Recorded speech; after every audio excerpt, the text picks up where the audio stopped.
Why, hello there. Welcome back to Mystery for Two podcast. I'm Katie. I'm Jack.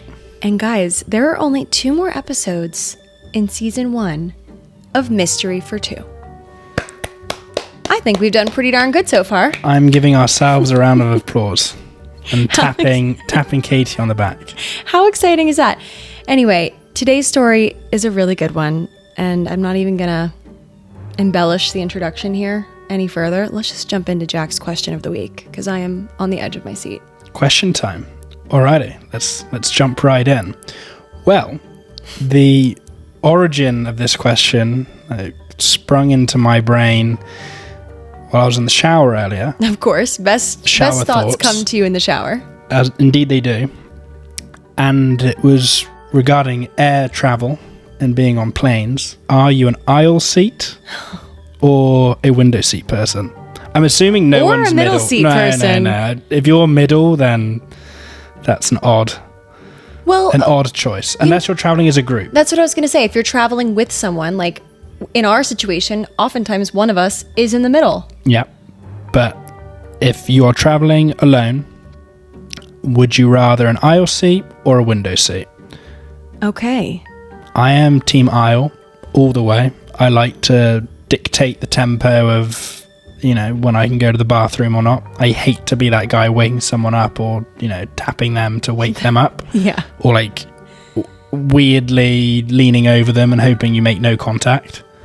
Window is more comfortable, but you're locked in there. I feel trapped. Same, unless I know the people next to me. I'm an aisle person as well. Yeah. We're both aisle people, which is why... But the thing is, when traveling, if you're the aisle seat, for example, and I'm the middle seat, it's fine because I don't feel bad about waking you up to go. No. To go to the bathroom. Also, just traveling as twos. Yeah. It's fantastic. Threes is even better, though, because then you have all 3 seats. Sure, but even just the 2 of us, yeah, I feel more confident. If I'm window and you're middle and someone's on the aisle, it's 2v1. We'd be able to, overpower them. Yeah, what's the word I'm looking for? We would intimidate them. Strength in numbers. Exactly. Okay. But it also came to mind because did you see the update that United are doing? No, what is it? It's genius, and we've all thought of it.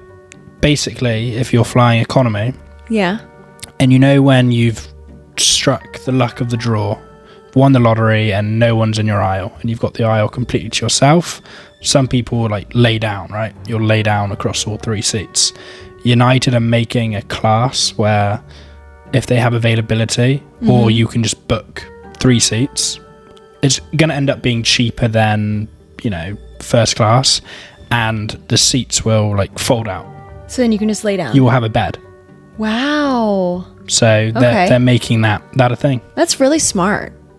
So I saw the news article and the video, kind of the, what do you call it? The rendering? The trailer for it or whatever. Trailer? That's kind of how it came out. It was United, and I think coming soon to a theater near you. It's economy plus ultra.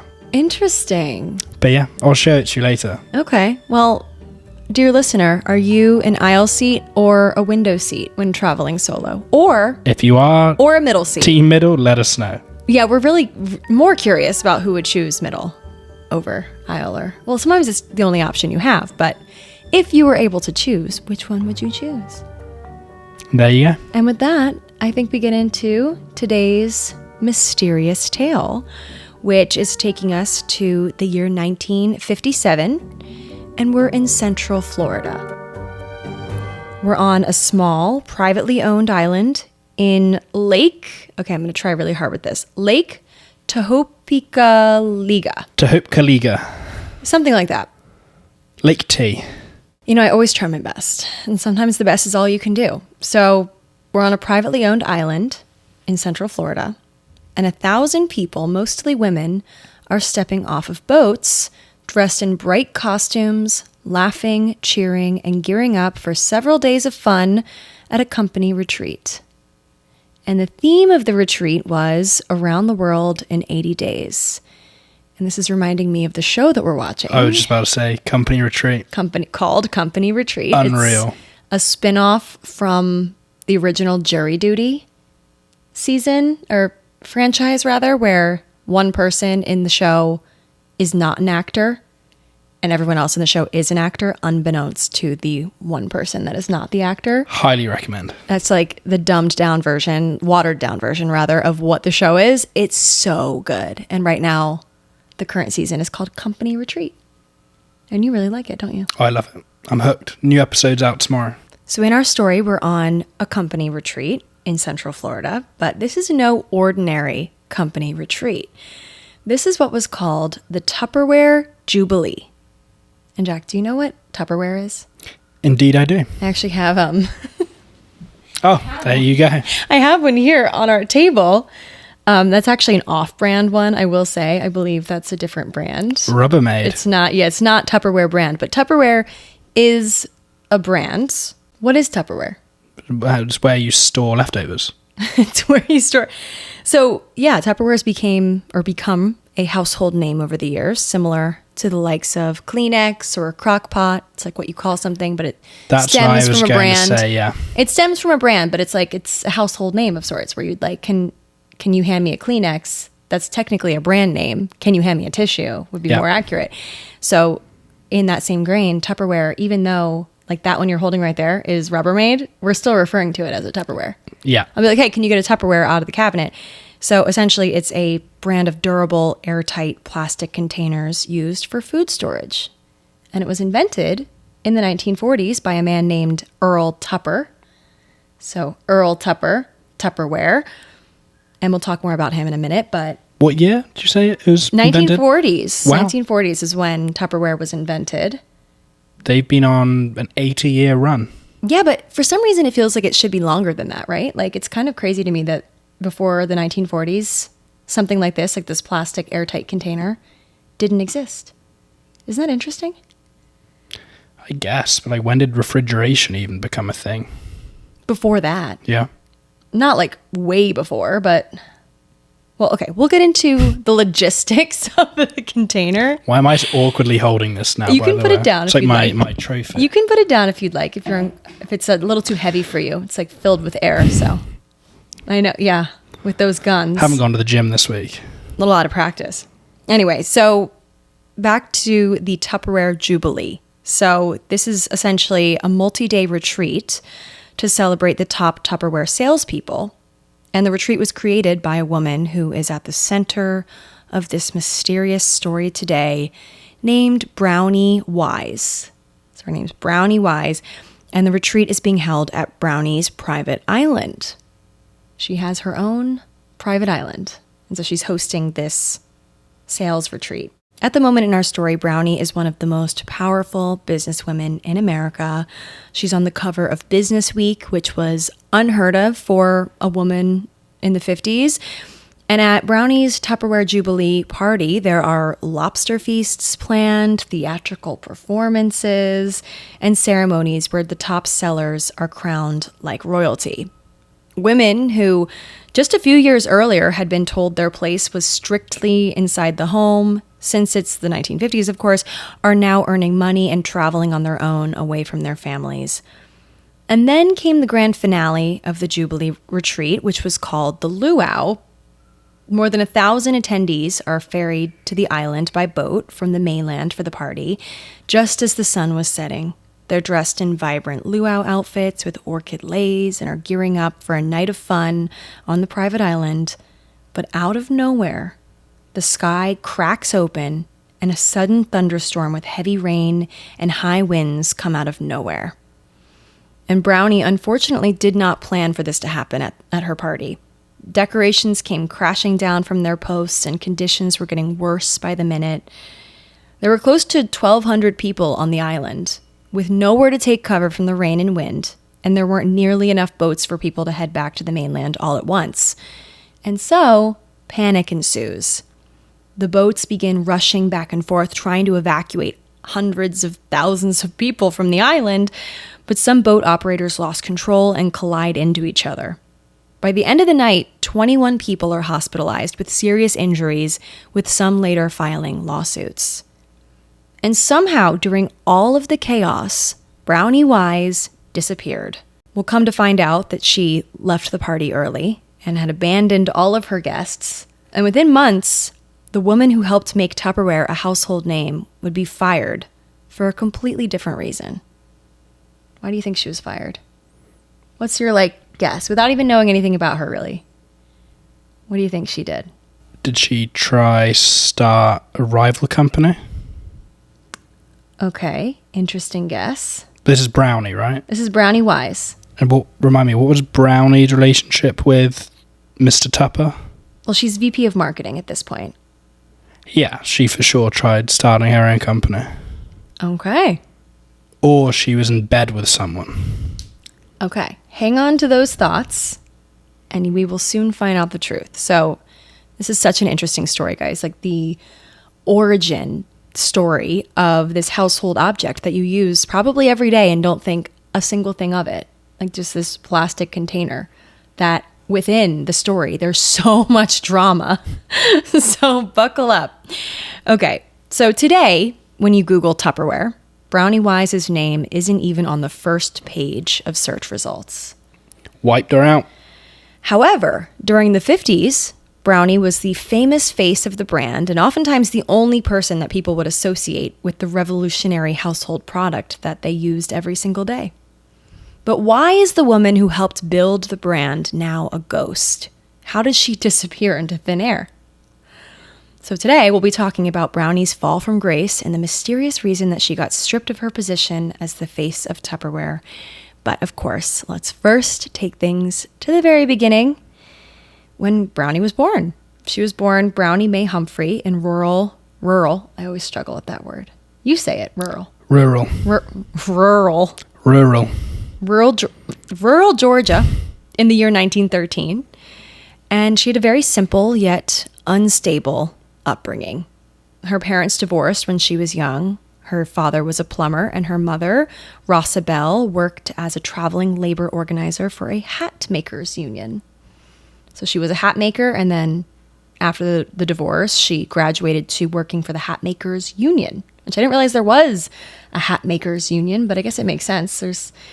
There were probably a lot of them at the time. Maybe It's dwindled in more recent years. Remember on last week's episode, we discussed the hat tax. We did discuss the hat tax. Very good memory, Jack. Yeah.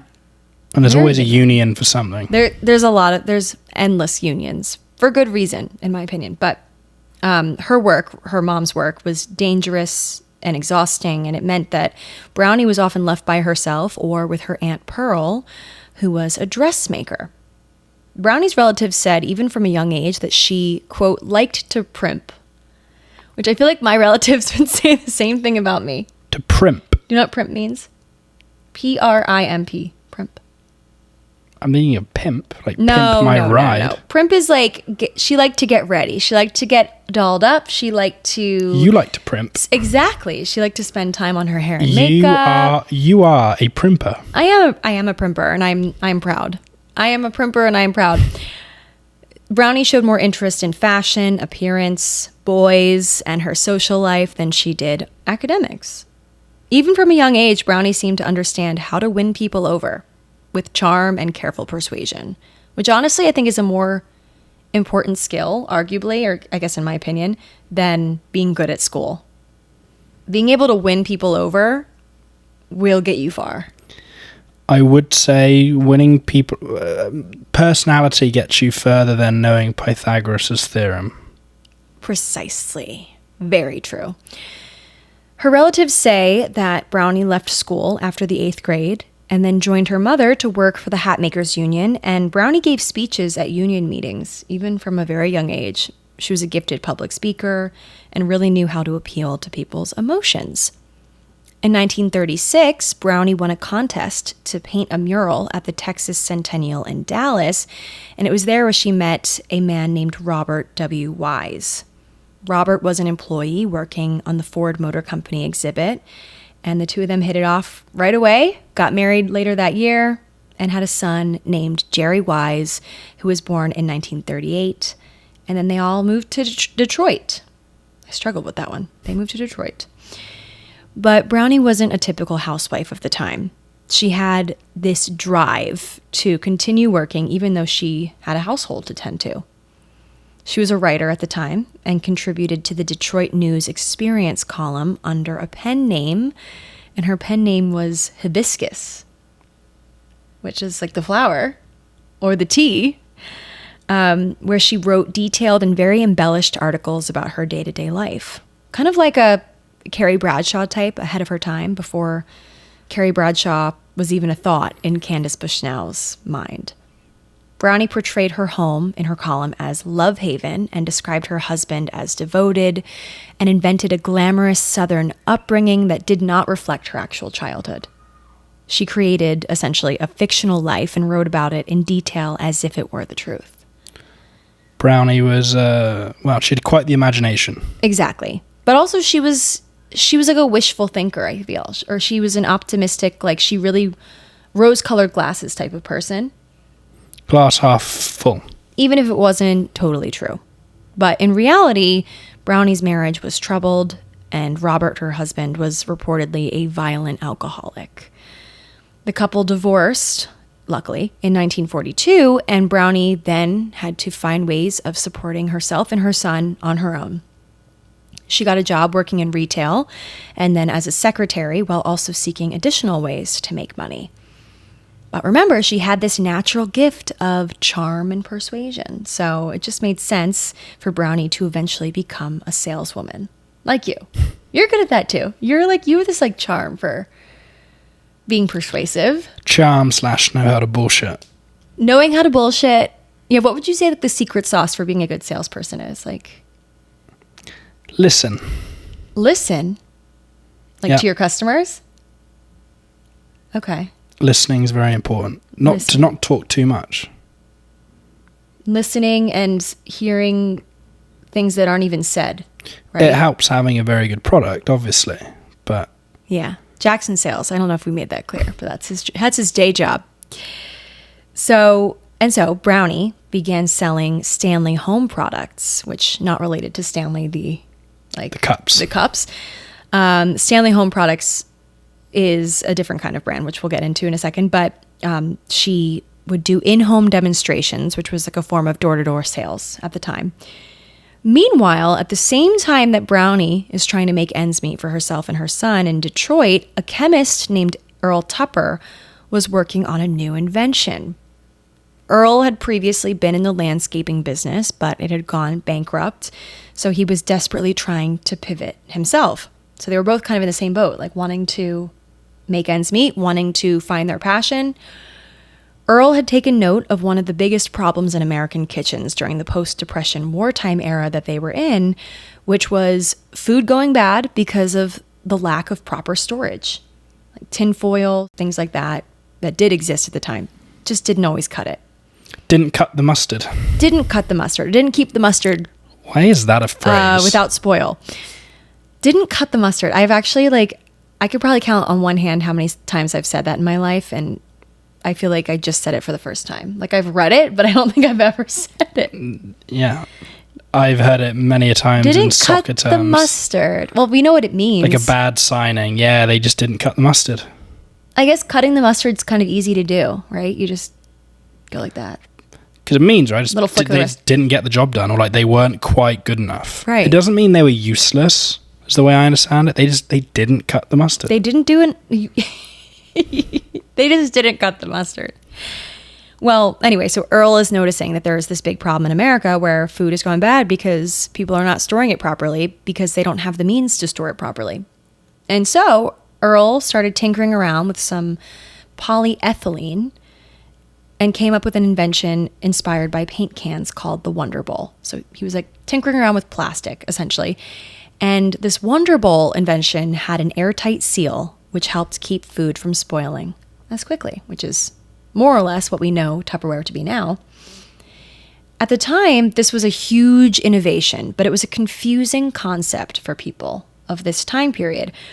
While people were used to metal and foil, plastic was an unfamiliar material in the home at the time. Like most people did not know or have plastic in their home. A lot of people doubted that it would even work to preserve food. Like, how could it be better than a glass jar or a ceramic bowl? Imagine what it was like when the microwave first came about. But yeah, we're going to nuke your food in 30 seconds. Yeah. And it won't kill you. Magic. No, like whenever a new invention comes out that's like really innovative, really crazy, like it causes this like, I'm not going to do that. I'm not going to know, like, okay, you can keep your high-tech invention. Like, I'm going to do it the old-fashioned way because I know it works. And then lo and behold, it takes over. Yeah, the microwave would have been crazy. That would have been really blown your mind. Imagine like describing the microwave to a caveman or like someone fresh off the Mayflower. Crazy. So, that being said, Earl's invention, although it was innovative, it was unfamiliar to people. And so, for that reason, it failed in retail stores and sat on the shelves collecting dust. Like, he could not sell these things. But then a woman named Brownie Wise heard about the Wonder Bowl, and the fate of Tupperware would change because of her. But that wouldn't happen for a few years. So, backing up a little bit, how Brownie got into sales to begin with. This is honestly the best story. One day she was at home with her son when a Stanley salesman shows up on her doorstep. Stanley Home Products was a brand that sold household cleaners, degreasers, and various grooming tools. So, like I said, a little different than the Stanley cups of today. But Brownie heard what the salesperson was saying to her, trying to get her to buy these products. But the whole time during their pitch, she couldn't help but think that she could do it a lot better. She was like, okay, give me your job, essentially. She's like, wait, people are paying you to do this like subpar work? I could do this way better. And so then Brownie applied for the job and quickly became one of Stanley's top sellers, because who better to sell cleaning products to women than a mom and a homemaker? Like, this man came in and she's like, wait, you don't actually do this every day, all day. Like, this is my thing. She felt that she could be a natural saleswoman, and she was right. In the late 1940s, Brownie heard through the grapevine about a brand called Tupperware, which was being sold in department stores but struggling because people just didn't know how to use it. But Brownie, through all of her experience in the door-to-door sales and being a single mother who did all the cooking and cleaning, Brownie knew just how to properly sell this product. She thought, I'll be able to sell this easily if I could get myself into people's houses and show them how it works, a show and tell of sorts. And she also knew that she could sell even more of them if she organized little parties where women could gather at one friend's house, eat and drink and gossip while the Tupperware demonstration happened. So she was like, I have several skills. She had many skills, but she's like, I know how to socialize. I know how to party. I know people. I also know cooking and cleaning. Well, people like buying things off people or being influenced to buy things when they're not even, they don't think they're being sold to. So right. You go to a party, you're just showing off. It might be a new dress. It might be this new watch you have, this new whatever. Yeah. In Brownie's case, she's showing how great the Tupperware is amongst her friends.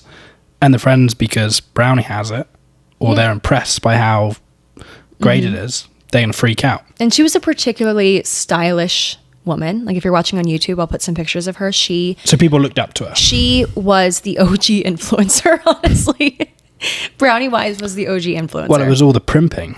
All the primping. See, guys, primping pays off. Pays to primp. Literally. Anyway, so Brownie then transitioned from Stanley Home Products to selling Tupperware. She moved to Florida with her son and mother and launched a business called Tupperware Patio Parties, where she sold more Tupperware product than any store did at the time. Like, all on her own. And then she decided to expand her operations. So hostesses in Brownie's network that she created of Tupperware Patio Parties would get merchandise as a thank you for opening up their homes and social networks to the products. And this was all Brownie's genius idea. At this point, Tupperware did not know she existed, but she was like, let me sell this product. Like, she had her own operation going. And by 1949, Tupperware Wonder Bowls were flying out of the hands of her sellers. One woman in Brownie's network of women sold more than 56 bowls in just 1 week, which was a lot at the time. Mind you, this was right after the war. Brownie and her sales team sold over $150,000 of Tupperware that year alone. And that, in today's money, do you want to guess? $150,000 in 1949 today. Couple million. $1.7 million today. Good work. Nice work. Brownie's technique that she taught the other sellers in her network was to fill one of the bowls with liquid and throw it on the floor as hard as she could to demonstrate how durable and leak-proof they were. So she would show off how to properly seal the product, which involved this technique that they called burping the Tupperware to lock in, because it's airtight. And then she would quite literally throw it at the floor. And that was the way. And she taught all of her friends to do this too, and everyone in her network. And so naturally, if you, at this time, men, everybody were using these containers that just would not withstand that type of It's a shame thing. that I can't burp software and throw it at people. Yeah, it just doesn't quite hit the same as a plastic container in the 40s and 50s. Anyway, so Brownie's landslide success with selling Tupperware eventually attracted the attention of the creator, Earl Tupper himself. He was like, wow, this woman is selling my product better than I ever could. And what does he want to do? He's like, we're going to bring her on board immediately. Promotion. Because at the time, Tupperware was not a big company.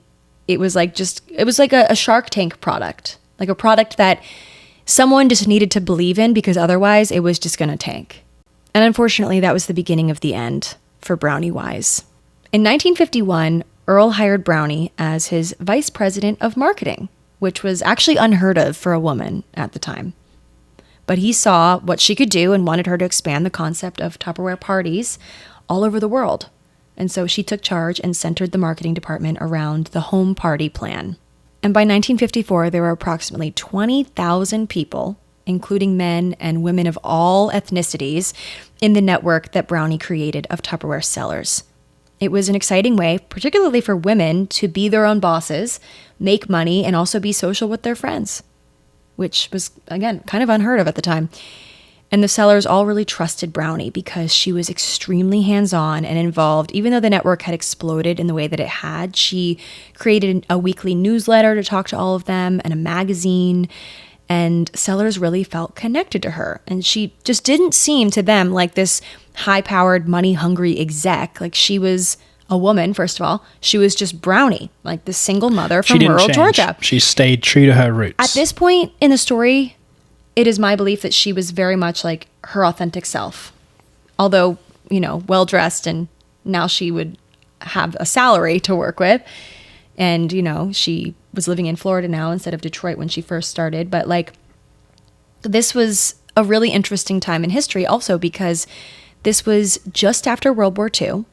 But if you think about it, during World War II, women had entered the workplace in droves out of necessity because the men were away fighting abroad. And so during that time, they were given the opportunity to pursue careers and focus on things apart from just raising the kids, which majority or a lot of women at the time were tasked with, minding the kids and cooking the dinner and whatnot. And after the war, though, when the men all came back to do all of these jobs, so the women were ushered back home to care for the families and go back to how they were before.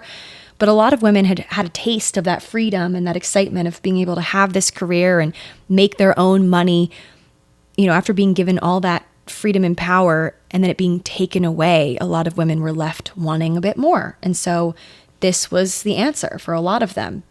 So Brownie, she was not just selling these unsexy airtight containers, but instead she was selling a vision of how modern domestic life could be, firstly, and how fun it could be in the form of these patio parties and company retreats for the top sellers, like the one I talked about in the beginning of our story today. But most importantly, Brownie gave thousands upon thousands of women the opportunity to have their own careers, but from the comfort of their homes, so they could still be the moms and wives that they needed to be.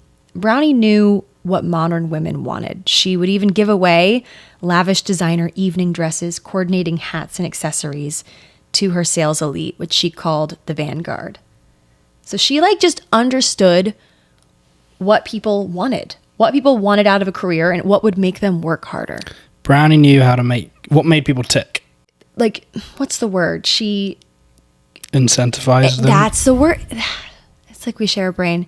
Incentivized these people in the way that they and shock wanted at the time. Shock horror, when you provide good incentives, you get good results. Exactly. And also, like I said, Brownie hosted these company retreats called Tupperware Jubilees. And each year they had a different theme.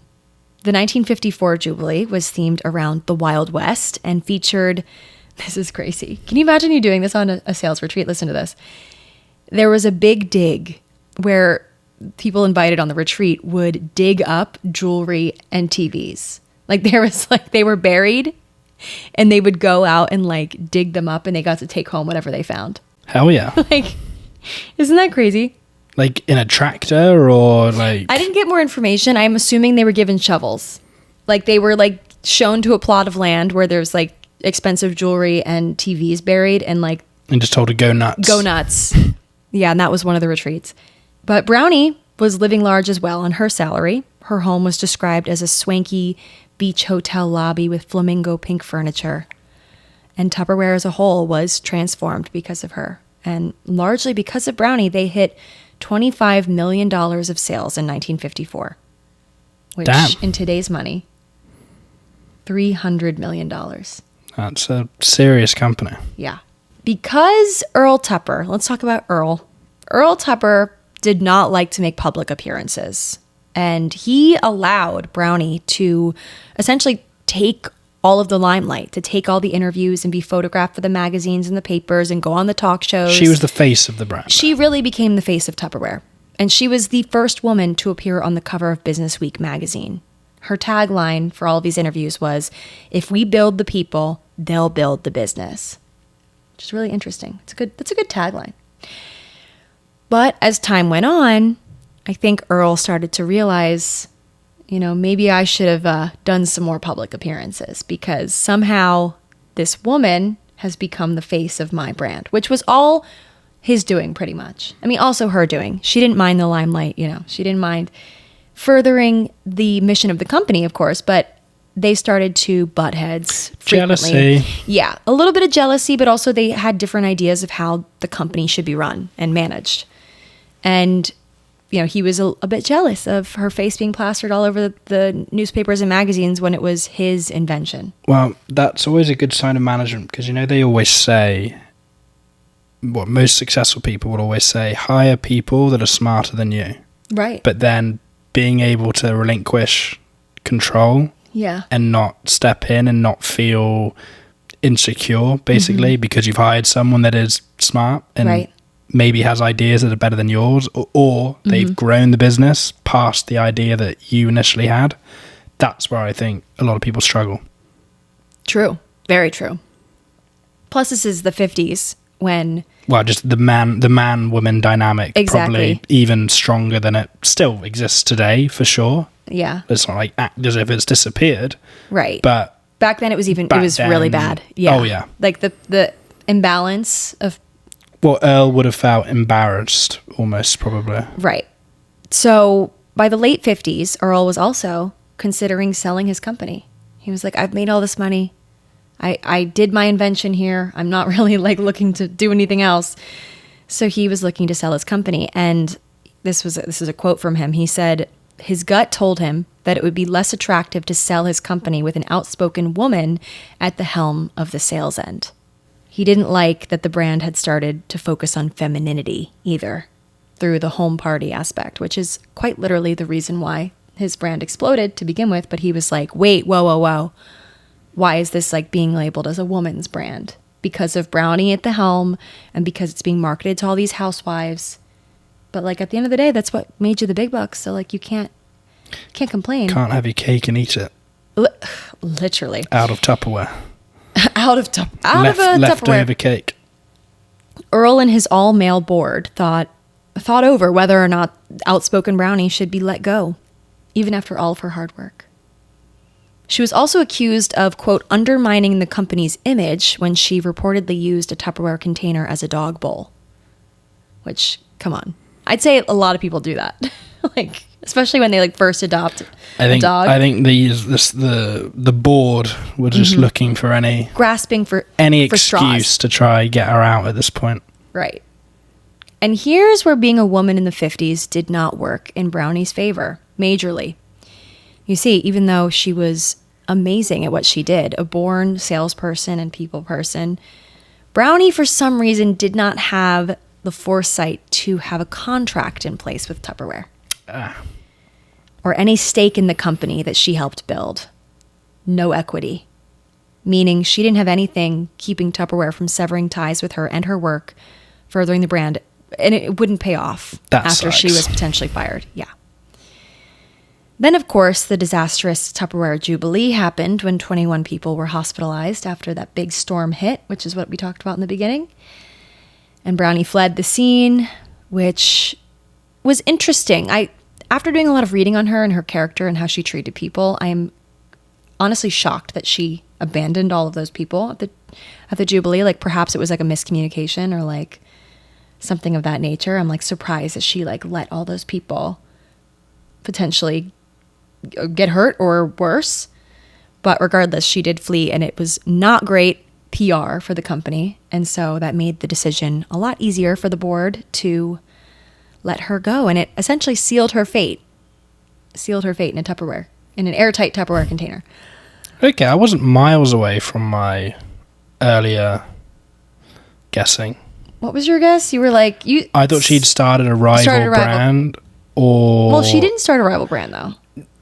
No, but the idea of like she basically became... She was calling the shots. Right. She flew too close to the sun. She became too influential, and she pissed off the owners. They got jealous. Unfortunately, she was just born 50 years too early, because if she were alive today and like doing this same thing, like she would be praised. Hopefully. Earl not all the time. Earl would have been like, I'm going to retire. You're going to be the new CEO. Yeah, I don't know what happened here. Like, just pay me dividends, please. Well, so anyway, Brownie Wise was let go from this company that she essentially single-handedly skyrocketed. Apart from like obviously inventing the thing, she did not invent the thing. We will not give her that credit. But like, she was the reason why this thing was flying out of the hands of salespeople. Like, and she was let go without a penny. Ugh. Tupperware was a multi-million-dollar company at this point in time, thanks to her. There were reports that the company then, after firing her, buried... So she had a autobiography that she'd written at the time, because of course, like, everyone was dying to know how she did it. So she had this autobiography published, and after she was let go, the company took all of the remaining copies that was like in her office and buried them in a pit near Tupperware's headquarters. And like, I don't think they burned them, but they just like buried them. Damn. Isn't that like so petty? They were spiteful. Like, well, like, that's just like so weird. Well, Amazon didn't exist then, so it was probably a big deal to take her inventory and like just get rid of it. No one else can read these books. But Brownie, very wisely, this was a good thing that she did. She filed a $1.6 million lawsuit against Tupperware for conspiracy and breach of contract, but settled out of court. Breach of contract? I thought she had no contract. That's what, yeah, I was a little confused about that. I think like just the fact that breach of the non-existent contract. If she had a contract, it was flimsy. Well, there's also not, it's illegal, well, who knows, in the 1950s. You need to have like an employment contract if you are on salary. Right. She was on salary, so there must have been like, but it was probably like, sign your name here. I think like something very flimsy. The biggest point is she clearly did not have shares, equity in the business. All things that she, if this were a today situation and it was a properly handled company, she would have all of those things. Yeah. If you were responsible. Yeah. Well, the sole purpose of her being bought in to basically, commercialize the product. Mm-hmm. At that point, part of your contract would have been, you're paid this and this bonus if you hit X amount of units sold. Right. Blah, blah, blah. And she would say like... And she did. And she would be like, if you don't give me 20% of the company, I'm walking. Yeah, I'm not going to help you. Like, she could have been competitive with it. So I think she must have had something, but it just wasn't as strong as... She had a lot of trust in this company. Yeah. Like, her house was quite literally the property of the company. Her house. She didn't, like, own a lot of the property that she had. That's sad. So, Anyway, so she filed this lawsuit, and unfortunately, she didn't really get much from it. She ended up settling out of court, and all in all, she got a year's salary from the lawsuit, which granted was not nothing. Like, she got about $30,000, which was her yearly salary back then, which was a little over $300,000 today. So that's like not chump change, right? But like, considering the fact that the company is a multi-million-dollar company. She built something that should have then allowed her to like provide generational wealth to her family, and then she doesn't see any of that. Right, exactly. Like, her son should have been set up for life, and unfortunately. Anyway, so she had no stock. She, like I said, lost her house because she didn't even own it. How frustrating, because then it's not like the brand has been replaced or gone away. That the concept of Tupperware is still... Even today. Literally he's holding up hands. The Tupperware that we have, Well, fake Tupperware. Fake Tupperware. Well, honestly, let it be fake. Frickin' Earl. Rubbermaid. So she lost her house, and she was quickly scrubbed from all the company's records. Until, like, rather recently. She was, like, not linked to the company at all. And that same year, this is the really shitty part. That same year, Tupper himself, so Earl Tupper, cut ties with the company, sold it for $16 million in 1958. So she was given, what, 30 grand? He made $16 million from the sale of his company in 1958. So do you want to guess how much that is today? 300 million? 180 million. But still, like, I can't even, like, fathom that much money. So he made $180 million in today's money. He sold it to a company called Rexall Drug Company, which eventually became Dart Industries, and then it merged with Kraft. So we know Kraft. And then Kraft merged with Heinz. There you have it. I didn't even know that. Yeah. I didn't know Kraft that. Heinz. Earl Tupper, after selling his company and screwing over Brownie Wise, and then he also divorced his wife. So he screwed over 2 women, unless his wife had a great prenup or one in her favor. So we would hope that she would get some of the money, or no prenup, honestly, for that matter. And then he settled somewhere in Costa Rica. 16 million bucks goes a long way in Costa Rica. Precisely. So that's what Earl Tupper got up to in his... I'm assuming he's dead. I honestly didn't even look into what he did after that, because I don't really care about him that much. But Brownie, on the other hand, she, after getting that, settling out of court with the lawsuit, she got her $300,000. She then spent the remainder of her years starting unsuccessful home party cosmetic companies, working as a consultant to direct sales companies, and she even dabbled in a bit of Florida real estate and ceramics. But none of these ventures were nearly as successful as her Tupperware patio party business model, which, by the way, went on to inspire hundreds of other companies to try the in-home party sales method, Mary Kay Cosmetics being one of them. A lot of MLM stuff were inspired by her. So although her name might not be well known, her sales tactics are widely used still today. And on September 24th, 1992, Brownie Wise passed away in Florida at the age of 79. And that is the story of the Tupperware Queen and her fall from grace. Wow. And very, very interesting. Really paints a picture of how things were for a woman in the 50s. I don't know why Earl wouldn't give her a little more money. Well, slip an envelope under her door with $1 million. Sure, but it's not that's not just a man and female dynamic. People get screwed out of business deals all the time. I don't know. Have you watched The Social Network, the Facebook movie? Yeah. That is a good example. Part of, I forget his name, but obviously Zuckerberg. But Zuckerberg's his friend, roommate, basically his boy at Harvard, who had rich parents, for lack of a better term, bankrolled the early start of it. Zuckerberg just cut him out.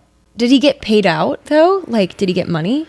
I'd have to double check. We'll have to do a story on that. Again, Meta now that are, they might be Billions. One of the first $1 trillion companies down the line. True. You know, I'm sure if he'd have got a fair payout or was still at the company, he would be in a far better position. Well, of course, people get screwed out of things all the time. Like I think about Have good contracts. have good contracts. Yeah, look out for yourself. And honestly, unfortunately, you can't trust everybody that you go into business with. Like you think you can trust someone, but like you need to make sure you have like things in place in writing.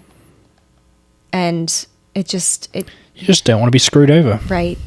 Like if Brownie could go back in time, I'm sure, like when she was alive, I'm sure she would have Well, what should have asked for some happened, stake in the company. that should have happened, but also, what was Tupper's first name? Earl should have been like, look, here's the deal, Brownie. Because his view was they wouldn't have got a big sale if she was the face of the brand.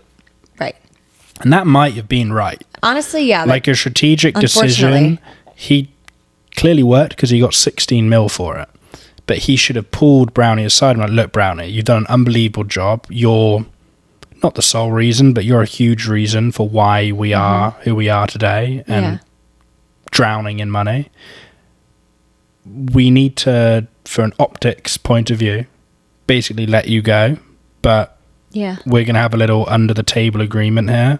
And when we sell it for 16 million, here's a couple mil. Yeah, that's exactly what I was saying. I feel like that, and then she could go with that. Clearly she wanted to start other companies, so she would then take that money and put it into her next venture. It's reminded me of where we just recently watched Erin Brockovich. Yes. And she, at the end of the movie, spoiler, but it's been out long enough, and Julia Roberts won an Oscar, so shame on you for not watching it if you haven't. Shame on Katie, because she was in that list. I don't know why until I like hadn't 10 seen days it. ago. It's such a good movie. But long guys. story short, she gets a nice bonus check at the end, and it's a very heartwarming end of the movie. It's not hard. It feels good to see someone get rewarded for when they deserve something. Exactly. And Brownie most certainly did. And honestly, she's the reason why Tupperware has exploded in the way that it has. And most people have them in their houses, even if they're off brand. Well, on this podcast, we give people their flowers. Exactly. We do. We recognize, and like just stories like this where mysteriously, leaning into the mystery theme of our podcast, Brownie Wise, for many years, no one knew, like her name disappeared from discourse. Like people did not discuss her. They didn't know why they had all these Tupperwares in their houses. This should definitely be like if you're studying business at university. It's a cautionary tale, really. Like this should be it should be like a case study. It should. People should read about this. I agree. And interestingly, so there was allegedly going to be a movie about this, kind of similar to Erin Brockovich with Sandra Bullock playing Brownie. I can imagine. But there hasn't been, this was announced back in 2014 and there hasn't been any movement with it. Such a great story. So like, I mean, I can assume it got abandoned because there was a guy that, I actually don't have his name handy, but there was a man that wrote a book about her and like did a really good job coloring in like her story and giving her recognition back in 2010s. He made this book.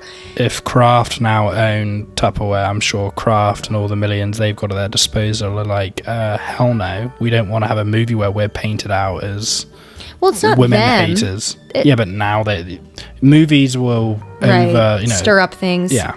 That is true. But anyway, I do think it's important for her story to be known, hence why we are sharing it here today. We're telling it. The Tupperware Queen, Brownie Wise. And I apologize if I said Bonnie during this podcast, because I did start to realize that when I look at the word brownie, sometimes I just see Bonnie. I don't know why. Guys. Brownie Wise, that is her name. And may she rest in peace. And with that, guys, that is another episode of Mystery for Two podcast. Roll on the season 1 finale. Yeah. Oh my God. One more left, guys. One more episode left. And then we will be back after a break with season 2. And there might be like a theme to season 2. I'm still cooking up some ideas. Yeah, well, we're going to take stock. What have we done? The end of the season will be, 15 episodes? My stomach just rumbled. I think it'll be 15. Yes, a solid 15. That's where I wanted to leave it. So we're going to take stock, review. And ask you guys for any feedback, of course. I think that's like how a good, well-oiled machine goes. And then we will take it from there. And think about how to drive it forward. Exactly. Maybe we need to hire A brownie. Brownie Wise. We need a Brownie Wise on our team. If you think you fit the bill, let us know. But with that, we will bid you adieu and talk to you all next Monday. And thank you for those that have been with us from Since the episode 1 start. of season 1. Don't forget to answer Jack's question about which plane seat are you sitting in. And we will talk to you guys all next Monday. Bye. Cheers.